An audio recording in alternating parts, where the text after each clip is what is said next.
Assalamualaikum warahmatullahi wabarakatuh. Perkenalkan nama saya Muhammad Krisna Satriawansyah. Dengan ini saya akan menjelaskan mengenai ringkasan saya dari kebijakan dan ekosistem pengembangan kecerdasan artifisial dari YouTube yang sudah diberikan. Nah, yang pertama ada proyeksi ekonomi digital dan kontribusi AI di Indonesia. Nah, dari materi presentasi dari Dr. Helmi Mutiarsih Jumhur SHMH CLA.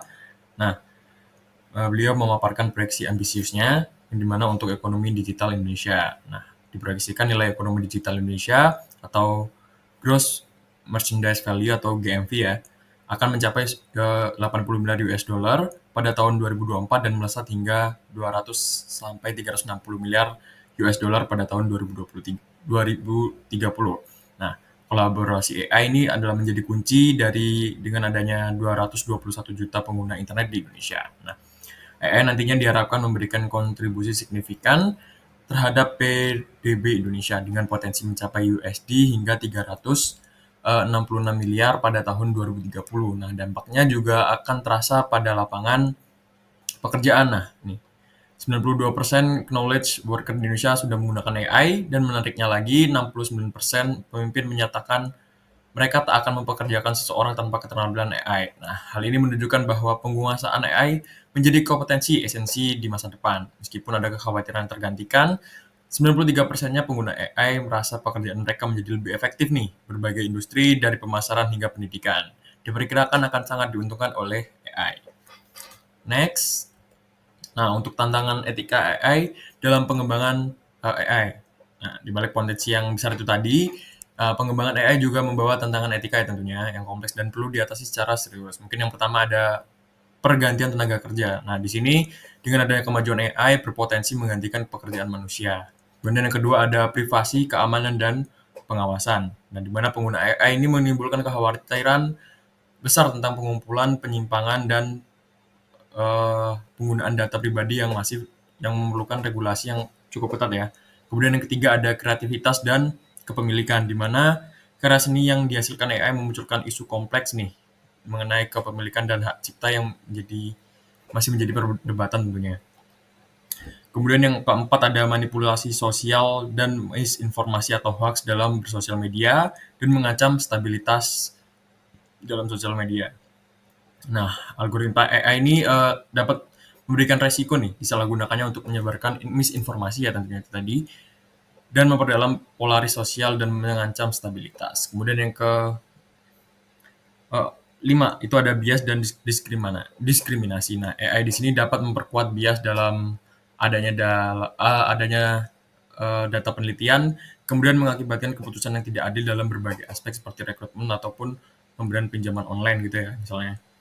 Kemudian untuk yang ke-6 ada transparansi dan akuntabilitas. Nah, di sini AI ini kita ibaratkan sebagai kotak hitam ya, yang menyulitkan pemahaman berbagai keputusan yang dibuat dan siapa yang bertanggung jawab jika terjadi kesalahan. Jadi misal kita punya mobil nih, dan mobil itu udah otonom atau udah transportasi ini udah otomatis dengan AI-nya gitu ya. Nah, misal kecelakaan siapa yang mau disalahkan? Nah, itu masih menjadi pertanyaan. Kemudian yang ketujuh adalah senjata otonom. Nah, pengembangan senjata otonom ini berbasis AI yang menimbulkan kebutuhan mendesak akan regulasi internasional untuk mencegah penyalahgunaan dan memastikan akuntabilitasnya ini tadi.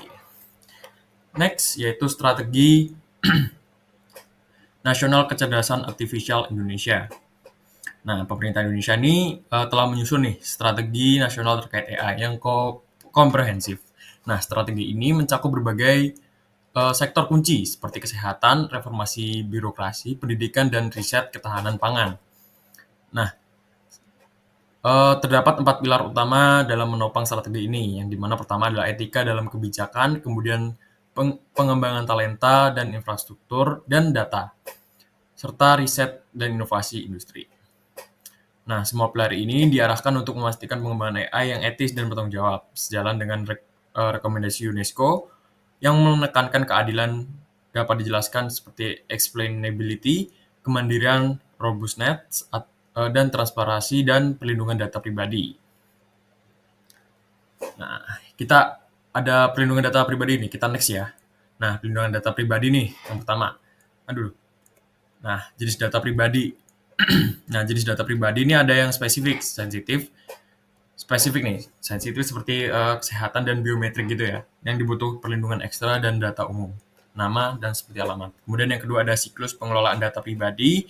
Data ditangani dengan melalui tahapan pengumpulan, penggunaan, penyimpanan, dan eh, pengelolaan hingga pemusnahan yang aman. Nah, ini memastikan privasi terjaga dari awal hingga akhir. Next ke ekosistem AI di Indonesia ya. Nah, melihat penerapan AI di lapangan, ekosistem Indonesia ini sudah menunjukkan perkembangan. AI telah diimplementasikan dalam berbagai sektor seperti e-government untuk meningkatkan layanan publiknya, kemudian ada smart city untuk mengelola kota yang efisien, kemudian ada sistem kesiapsiagaan kesiagapan bencana, kemudian ada tata kelola internal organisasi serta keamanan dan ketertiban masyarakat. Nah, AI di sini sudah menunjukkan nih mulai terintegrasi dalam berbagai lini kehidupan di Indonesia. Mungkin itu saja ringkasan dari saya. Mohon maaf bila ada salah kata maupun ucapan maupun perbuatan. Saya mohon maaf yang sebesar-besarnya. Terima kasih. Wassalamualaikum warahmatullahi wabarakatuh.